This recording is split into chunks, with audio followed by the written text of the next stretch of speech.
باللہ من الشیطان الرجیم بسم اللہ الرحمن الرحیم رب اشرح لی صدری ویسر لی امری واحلل عقدۃ من لسانی یفقہوا قولی زدنی علما۔ میرے انتہائی قابل احترام دارالفقہ کے ڈاکٹر صاحبان، میرے سینئر، علم میں، تجربے میں ہر حوالے سے میرے لیے قابل احترام، السلام علیکم۔ روٹین کے پہلے لیکچر چلتے رہتے ہیں، آج میں نے سوچا ہے کہ اینزائٹی کے حوالے سے آپ سے ڈسکس کروں۔ یہ بھی مریض تقریباً تھوک کے حساب سے آج کل ہے، اور بیچارے ساری زندگی نیند کی گولیاں اور وقتی سکون کی گولیاں اور ڈوپامین انہیبیٹر جتنے بھی ہیں اس کے ساتھ زندگی گزار رہے ہوتے ہیں۔ تو میں ایک چھوٹا سا، جتنا میرے پاس ٹائم ہے اس حوالے سے جتنا میں ڈسکس کر سکوں گا میں آپ سے شیئر کرتا ہوں۔ لیکن پیتھالوجی میں ہم نے پڑھا تھا کہ بیماری کوئی بھی ہو اس کی کوئی نہ کوئی کاز ہوتی ہے، کاز کے بغیر، وجہ کے بغیر کسی سیل کے اندر، ٹیشو کے اندر کوئی تبدیلی رونما نہیں ہوتی۔ اسی طریقے سے نفسیاتی حوالے سے ایک انسان میں اس وقت تک تبدیلی نہیں آتی جب تک اس کے ذہنی حوالے سے کوئی ٹھیس نہ پہنچے۔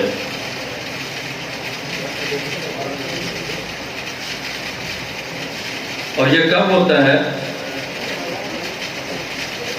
جب انسان کی کچھ توقعات ہوتی ہے، کچھ ایکسپیکٹیشن ہوتی ہیں، وہ چاہتا ہے کہ ایسا ہو بزنس میں، پرسنل لائف کے اندر، یا کوئی بھی اس نے کچھ سوچ رکھا ہے کہ ایسا ہونا چاہیے اور ویسا نہیں ہوتا۔ تو یہ جو توقعات کے اگینسٹ انسان کی جو ایموشنل کیفیت ہوتی ہے، جو جذباتی کیفیت ہوتی ہے، اس کو نفسیات کی اصطلاح میں فرسٹریشن کہتے ہیں، یعنی وہ فرسٹریشن کا شکار ہوتا ہے۔ اور یہ انسان کی زندگی کا لازمی جز ہے۔ کبھی بھی ایسا نہیں ہوا انسان کہہ بھی ابا جی بہت ہو گیا، مجھے بڑی خوشی ہوئی ہے۔ ہنسنا کتنی اچھی بات ہے، لیکن کسی کی ڈیتھ کے اوپر ہنسنا ایک اچھا سائن نہیں ہے۔ وہاں پر آپ کے ایک سیڈ ایموشن، یہ نارمل ہے۔ تو یہ ایموشنز بیسیکلی بیماری نہیں ہوتے، یعنی جب بھی آپ کو کوئی ایسی توقعات کے اگینسٹ آپ کو کوئی دھچکا لگتا ہے، آپ کی توقعات پوری نہیں ہوتی، تو جو ایموشنل کیفیت ہوتی ہے بنیادی طور پر، اس کو کیا کہتے ہیں؟ فرسٹریشن کہتے ہیں۔ لیکن اس کا نارمل دائرہ ہوتا ہے کہ وہ کب تک ہونا چاہیے، اس کے بعد انسان ایسا ایسا نارمل ہو جاتا ہے۔ لیکن اینزائٹی، ڈپریشن اور نفسیاتی امراض جتنے بھی ہیں وہ تب شروع ہوتے ہیں جب انسان اس نارمل دائرے سے کراس کرتا ہے۔ مثلاً ایک شخص کی، کسی والد کی، والدہ کی یا قریبی عزیز کی ڈیتھ ہو گئی اور اس کو بہت زیادہ لگاؤ تھا، تو رونا شروع ہو گیا، بہت زیادہ سیڈ ہو گیا۔ تو ہر دن، آنے والا دن، ایسا ایسا اس کے اندر کمی واقع ہوتی جاتی ہے۔ لیکن آپ دیکھتے ہیں کہ وہ مریض 1 مہینے بعد بھی اسی کیفیت میں ہے جس وقت اس کے پہلے دن اس کے والد کی ڈیتھ ہوئی۔ تو یہ پرابلم ہے،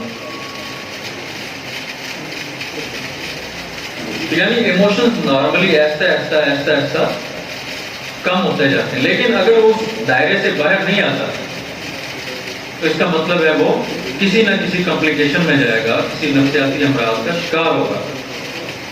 تو وجہ شرط ہے، کوئی نہ کوئی کاز بنتی ضرور ہے. مریض جتنا مرضی کہہ نہیں ڈاکٹر کوئی ٹینشن، یہ ہمیں پتہ ہونا چاہیے. میں اکثر اگزامپل دیتا ہوں. مریض، میں چونکہ ملتان میں رہتا ہوں، میں کہتا ہوں لاہور سے ملتان آتا ہے، 2 لوگ آ رہے ہیں. آپ اس سے پوچھتے ہیں کہ راستے میں اکاڑا سائی وال کھانے وال آیا ہے؟ مریض کہتا ہے ہاں آیا ہے. پوچھنے کی ضرورت ہے اسے؟ نہیں ضرورت ہے. لاہور سے ملتان آیا، اسے پتہ ہے راستے میں آیا. اور ایک دوسرا مریض آتا ہے، اس سے پوچھتے ہیں بھی آیا راستے میں کھانے وال؟ وہ کہتا ہے نہیں آیا. تو کیا اس کے نہیں کہنے سے کنفرم نہیں ہوتا؟ تو ایک مریض آپ کو آ کر بتاتا ہے میری دل کی دھڑکن زیادہ رہتی ہے، ٹھیک ہے نا، اکیلا نہیں رہ سکتا، میں گھبراہٹ ہو رہی ہے، خوف کا شکار ہے، نیند نہیں آتی. تو یہ کیسے ممکن ہے کہ مریض بغیر سبب کے اس کے اندر یہ انزائٹی کی سمپٹم جو ہیں وہ پیدا ہوتے ہیں؟ تو اس لیے، اور مریض سے یہ ایک تو 2 طریقے ہیں. ایک تو نفسیاتی حوالے سے، میں بھی اس طرف نہیں جاؤں گا، میں میڈیسن پہ آتا ہوں. کیونکہ شروع میں ہم جب مریض کو آدھا گھنٹہ بھی بٹھاتے تھے، اس کو سائیکو تھراپی کرتے تھے، اور بیچارہ مریض وہیں کا وہیں کھڑا ہوتا. اکثر میرے پاس ابھی 2 دن پہلے بیچاری MSc سائیکالوجی کے فائنل ایئر ہوا ہے، اس کے بعد بیچاری فل ڈپریشن میں میرے پاس آئی. میں نے کہا تو نے سائیکالوجی پڑھی ہوئی ہے، اس کا فائدہ نہیں ہوا تجھے؟ علم تو روشنی دیتا ہے نا، انسان کو مشکل سے نکالتا ہے. تو آپ نے یہ جو سائیکالوجی پڑھی تھی، تو کیا اس کو امپلیمنٹ نہیں کیا؟ تو میں نے کہا وہاں پر آپ جو خوف اور مختلف توہمات کا شکار ہیں، تو اس میں کیا حل ہے، کیسے جان چھوٹے گی؟ تو کہنے لگی، کہتی وہ تو تھاٹس کو چینج کریں گے. تو میں نے کہا یہ پتہ ہے، پھر کرو چینج تھاٹس کو. کہتے چینج نہیں ہو رہے، میرے بس میں نہیں ہے. تو میں نے کہا اس کا مطلب ہے ہر شخص چاہتا ہے، مریض بھی چاہتا ہے اس سے جان چھڑائیں، لیکن کیسے چھڑائے؟ ایک تو وہ ڈائریکشن ہے ہمارے پاس نفسیاتی حوالے سے. دوسری ڈائریکشن ہمارے پاس ہومیوپیتھی کو میں سمجھتا ہوں کہ اس سے زیادہ نفسیاتی علامات میں پر اثر علاج دنیا میں کوئی نہیں ہے ہومیوپیتھی جیسا. اور آپ یہ دیکھیں ہانیمن کا پہلا ایکسپیریمنٹ ہی پاگل خانے پہ ہوا، اور پاگل خانے کو خالی ہو گئے. اب دیکھیں کتنے لوگ ایسے آتے ہیں جو زنجیروں سے باندھ کے ہمارے پاس لائے جاتے ہیں، اور نارمل ہوتے ہیں، خود نہیں پہچانے جاتے ہیں. میرے پاس کئی MBBS ڈاکٹر چل رہے ہیں جو ڈپریشن اور انزائٹی کا شکار ہے. تو اس میں جب انسان فرسٹریشن کا شکار ہوتا ہے تو مختلف ڈائریکشن میں جاتا ہے. سب سے پہلی چیز دیکھیں نا، غصے کی ڈائریکشن اور ہے،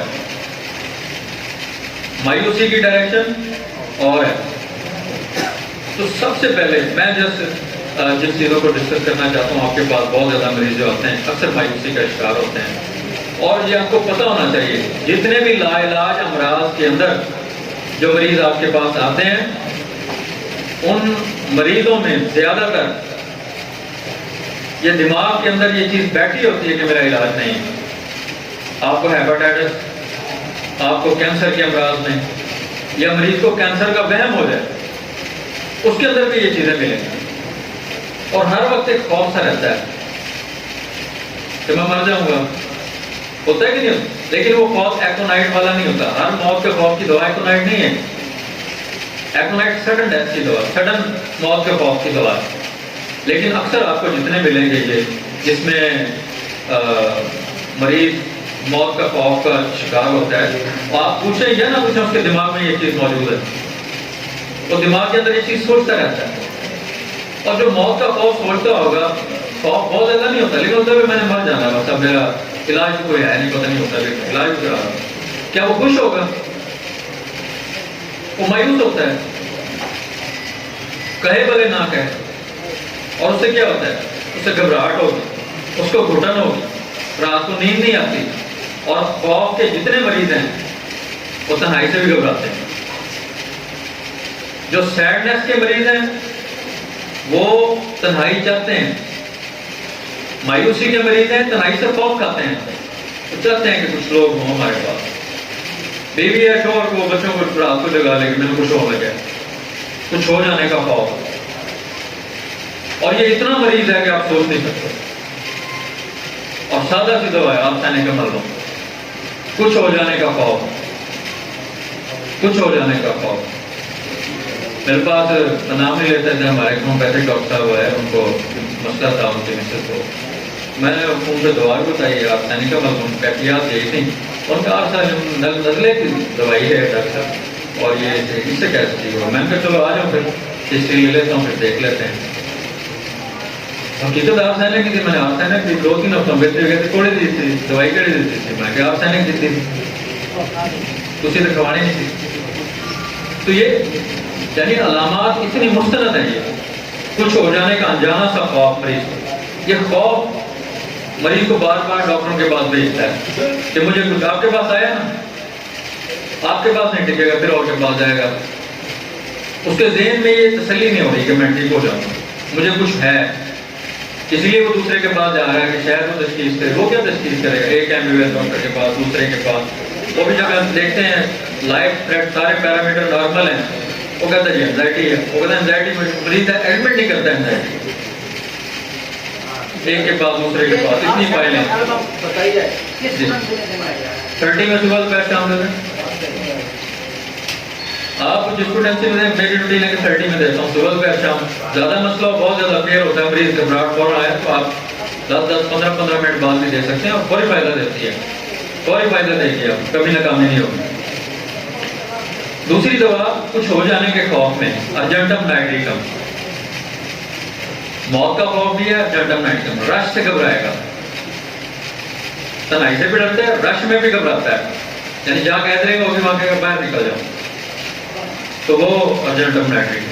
تیسری دوا یہ سویر کیسوں کے اندر ہوتی ہے، اور ان مایوسی سے ہٹ کے، یعنی جو پاگل پن کے قریب مریض ہوتے ہیں ان کی دوا وہ ہے کینابیس انڈیکا. کینابیس انڈیکا، کچھ ہو جانے کا خوف. اور چوتھی بڑی دوا میرے خیال میں یہ نہ ہوتی تو نفسیاتی مریض کبھی ٹھیک نہ ہوتے. جو میں کہتا ہوں سب کی ماں ہے، وہ ہے فاسفورس.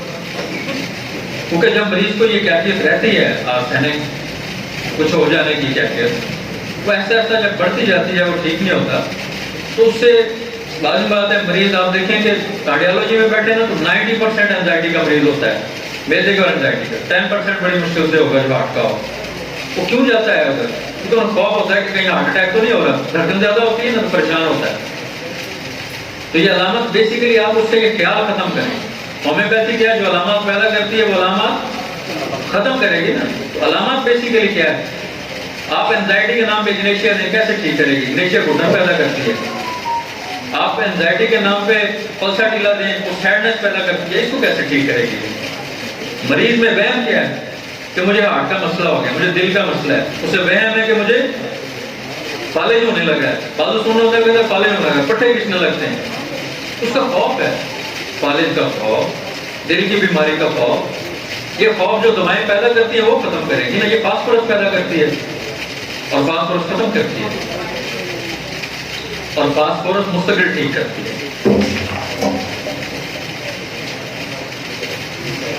تو یہ ایک تھوڑے سے وقت کے اندر اینزائٹی کے حوالے سے میں نے 2-4 ادویات کا ذکر کیا ہے. کبھی موقع ملا تو انشاءاللہ غصے کے حوالے سے یا اینزائٹی کے دوسرے فیز ہیں، سیڈنس میں، سوسائڈل ڈیزائر، اور اس کے اوپر بھی ڈسکشن کریں گے. تو آج کے وقت کے لیے اتنا کافی ہے.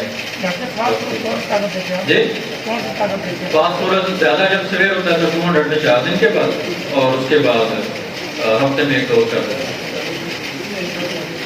بہت بہت شکریہ.